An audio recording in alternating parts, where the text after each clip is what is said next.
Very good morning, students. And first of all, I will congratulate you that you all will came in 12th standard. So without wasting any time, we will start our lecture. Okay. In the 12th standard, first chapter is a solid state. Okay. Of chemistry, first chapter is solid state. So already you know before about the matter. What is the meaning of the matter? So we can say here matter have a three states. Matter having how many states? Three states, that is solid, liquid and gases. So what is the meaning of the solid here? Solid is that state of matter in which constituent particles are bonded with strong force of attraction. You can see it in a solid, there is no any spaces left. That's why strong force of attraction is there, more force is there. Let's we talk about the properties of solid. See here, we all know shape, size, volume is definite, means it is fixed, whereas in liquid and gas it does not happen. So what is the meaning of this thing? Means in a solid, shape and size, volume is a definite amount, means in a it having a definite fixed, but in a liquid as well as in gases it cannot be fixed. Next thing is compressibility.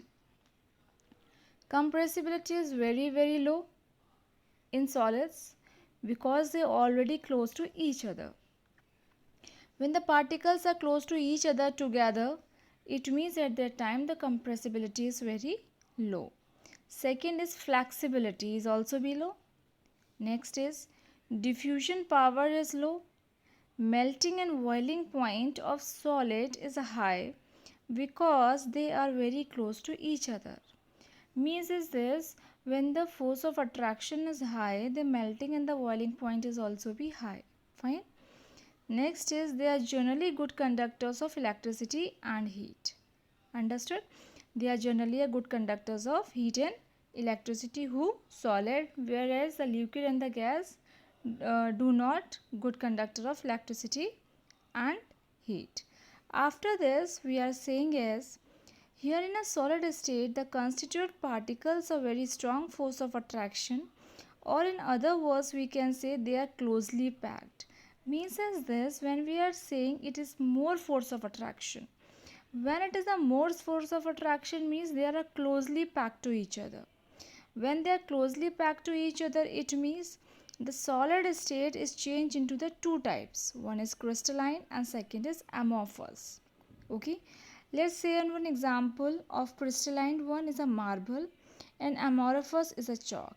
So by the examples only we should know that chalk is broken very easily with a little amount of force, but marble cannot be break easily. So what is the meaning of here? Regular arrangement of constituent particles for long range.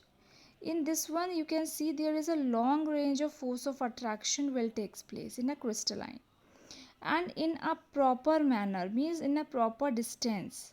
You can see the downside, you can see on the vertical, horizontal, both the sides.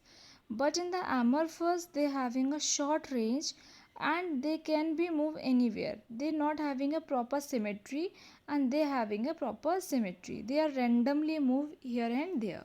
So this we can say about the solid types. Are two types. One is crystalline, second is amorphous. Next we are talking they are true solids, they are not true solids. Okay. Melting point is sharp in crystalline solids, whereas in this one melting point is not very sharp. Okay. It melt at 100 degrees Celsius and fully melt at 200 degrees Celsius. Means is this, they need this much 100 and 200, so they melt very easily. But in this one they melting at 120 degrees Celsius. Next, they are anisotropic in nature, they are isotropic in nature. What is the meaning of this thing? Means same physical properties in different direction. Okay, means directions are different but the physical properties are remain same. Means irregular or indisciplined arrangement may takes place. If different arrangement may takes place, it is said to be the isotropic. If the same arrangement will takes place regular way, it is said to be the anisotropic. Okay, so the examples of this anisotropic we can see here: NaCl, quartz, potassium chloride, zinc sulfide, calcium fluoride, and so many. For this one isotropic we can say rubber, glass, plastic. Understood now? Till here you understood all? After this, now we are telling about types of crystalline solids. So there are 1, 2, 3, 4 types of crystalline solids. First we can say it is ionic solids, second metallic solids, next is covalent solids, and then molecular solids. So these one solids we can complete it in afterwards. So till here you can write down in your copy, and the first chapter we can say that it is the types of solid. One thing more I would like to tell you about the isotropy. If the physical properties such as density, elasticity, refractive index are same in all direction, when these physical properties are same in all the direction, then it is said to be the isotropic, and the phenomena is said to be the isotropy. In amorphous solids are isotropic in nature. Okay, if we were give the question to you, tell about the amorphous solid, it is isotropic or anisotropic, that you can say it is a isotropic.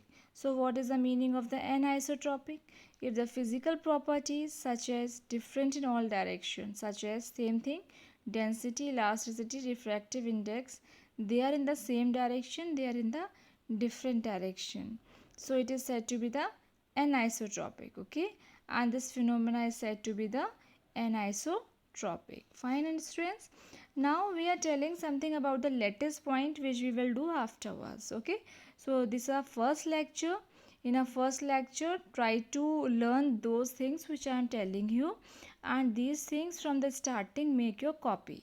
Okay students, thank you students, and have a nice day.